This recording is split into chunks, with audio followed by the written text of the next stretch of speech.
the one thing they all have in common, I think, is they're hungry. And I know that sounds simplistic, but I believe that's the single most important element that separates the quality of people's lives.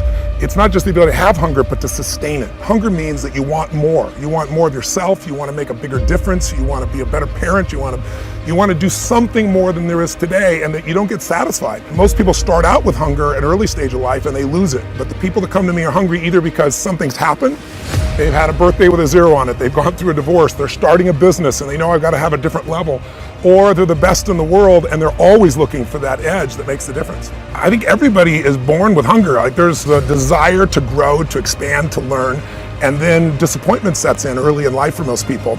And then we look to blame something outside of ourselves. And there are many events in our lives that can affect us all. We've all had pain and challenges. But I think if you can find within yourself the part of you that wants to constantly give something more than yourself, if you can find a mission larger than yourself, then you're more pulled to do something than trying to push yourself. And pull has much more power than push. I always say motive does matter. That if your motive is to serve something greater, there is an energy that comes up inside of you. So I feed 2 million people a year because somebody fed my family when I was 11 years old, and now this year we're feeding 4 million. I want to do more in that area. And every business I'm in, that drive just doesn't go away. The capacity to strengthen and increase your hunger is the one common denominator amongst the most successful people. They've never lost their hunger. Most people are hungry to achieve a certain amount, make a certain amount of money, and then they get comfortable and relax, or to get a certain level of fitness and then they relax. But Richard is as driven today as when he was 16 years old starting. He's like on fire, and he's 65 years old. Warren Buffett is 85 years old. He's as driven today as when he began the journey, right? I believe intelligence. I love people that are wickedly smart, and I work to be wickedly smart by educating and training myself and so forth, and training my brain. There's a lot of intelligent people who can't fight their way out of a paper bag, right? Hunger is the ultimate driver, because if you're hungry, you can get the strategy, you can get the answer. If you can't model it, you can find it. So hunger, modeling would be maybe the next best skill. Knowing that success leaves clues. The best way is get around where it's better and things will hit you. Who you spend time with is who you become. How bad do you want your goal right now? Do you want it as bad as breathing? Do you want it as bad as anything you ever wanted in your life? And if you calibrate it at the highest enough levels, what I found is the people that are the hungriest, they find a way.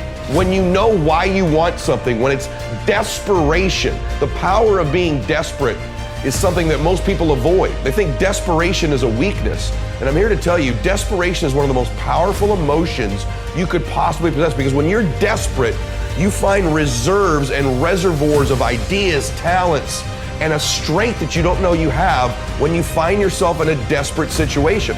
So ironically, the one thing most people avoid in their life, hunger, which is caused by being desperate. When you're starving, you become desperate. So the number one thing we need more than anything to win is hunger, which comes from a state of desperation.